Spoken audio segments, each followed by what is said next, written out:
सुप्रभात बच्चों, मैं अरविंद सक्सेना, आपका हिंदी अध्यापक।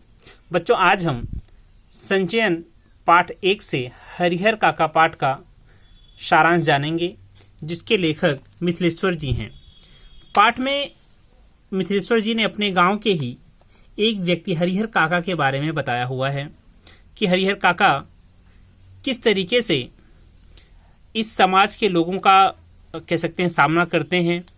कि पाठ के सारांश के बारे में बताने से पहले छोटी सी कहानी जो इस पाठ में दिया हुआ है, इसके बारे में हम जान लें कि हरिहर काका नाम के एक व्यक्ति हैं जिनके पास 15 बीघे जमीन है। उस 15 बीघे जमीन के लिए उनके भाई और एक दूसरा समुदाय है ठाकुरबाड़ी, वह जमीन हथियाना चाहते हैं किसी भी तरीके से कि वे हरिहर काका को कह सकते हैं कि मार कर, पीट कर या प्यार से साम दाम दंड भेद चारों तरीके से अपना करके उनकी 15 बीघे जमीन उनके भाई अपनी तरफ लेना चाहते हैं और ठाकुरबाड़ी के लोग अपनी तरफ लेना चाहते हैं। इसी के बारे में पूरे पाठ में है कि किस तरीके से हरिहर काका अपनी जमीन को किसी को देते, ठाकुरबाड़ी को देते हैं या अपने भाई को देते हैं या किसी को नहीं देते हैं।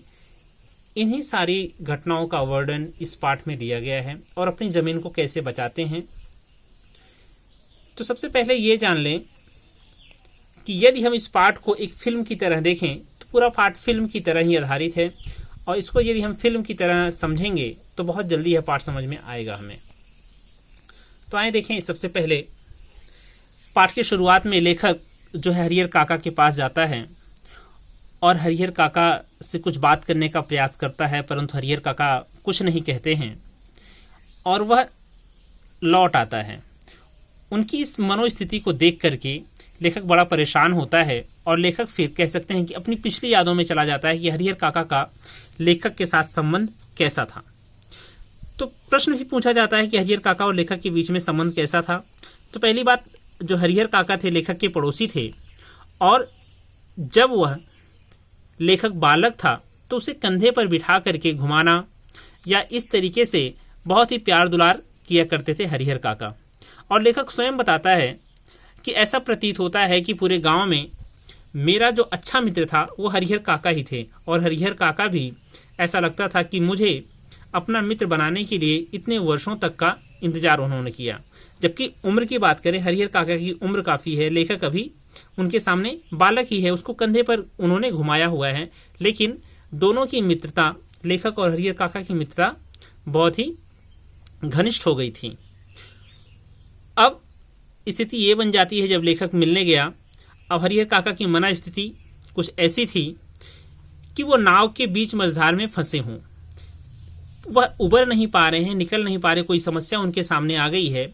उस समस्या को लेकर के वो समझ नहीं पा रहे मैं इस पार जाऊं या उस पार जाऊं। जैसे कोई नाव किसी बीच नदी के बीच में हो और वहां पे उसे इस किनारे लगना है या इस किनारे आना, वह समझ नहीं पा रहे हो, ऐसी अवस्था उनकी बन गई थी।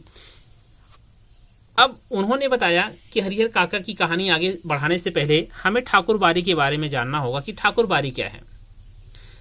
ठाकुरबाड़ी का अर्थ यहाँ पर, यह ठाकुरबाड़ी जो है एक देव स्थान है, ये एक मंदिर है।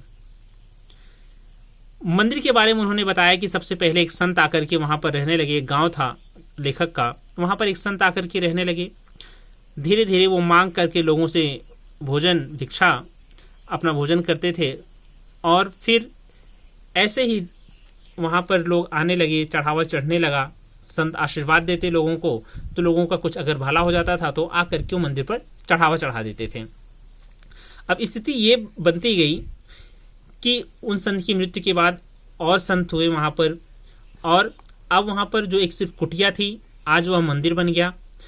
मंदिर बनने के साथ साथ अब पूरे गांव में उस ठाकुरबाड़ी के बारे में चर्चा होने लगी थी, और कह सकते हैं कि किसी का भी कुछ अच्छा कार्य होता था, चाहे कह सकते हैं कि अनाज अच्छा हो गया, या फिर जैसे ही अनाज अच्छा हुआ तो कुछ अनाज ले जाकर के पहले मंदिर में चढ़ा देते थे, फिर लोग अपने घर ले जाते थे। किसी की नौकरी लग गई तो वो लाकर के रुपए चढ़ा देता था। किसी की बेटे की अच्छी शादी हुई तो लाके के जेवर ठाकुरबाड़ी में दान कर देता था।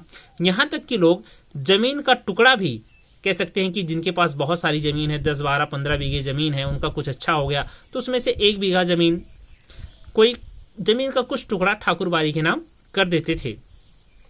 अब स्थिति ये बन गई, जो ठाकुर बारी एक छोटे से, कह सकते हैं कि जिस मंदिर का निर्माण एक छोटे से जगह पर हुआ था, आज पूरे शहर में उसकी चर्चा है। और कहते हैं लेखक कि ऐसी ठाकुर बारी आसपास देखने को नहीं मिलती है, कि आज ठाकुर बारी के पास कई बीघे जमीन है और बहुत सारे धन इकट्ठा हुए हैं।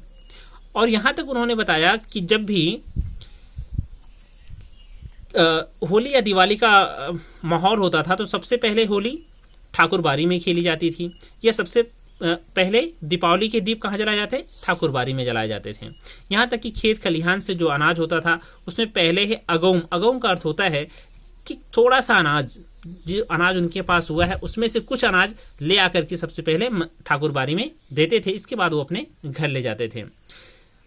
स्थिति अब यहाँ पर यह है कि 3 साल में एक महंत और एक पुजारी की नियुक्त होने लगी, कि हर 3 साल में इतना ज्यादा सब कुछ बढ़ने लगा उनका, कह सकते हैं कि ठाकुर बारी का क्षेत्र, कि 3 साल में एक महंत और एक पुजारी की वहां पर नियुक्ति होने लगी। ये तो रही ठाकुर बारी की स्थिति।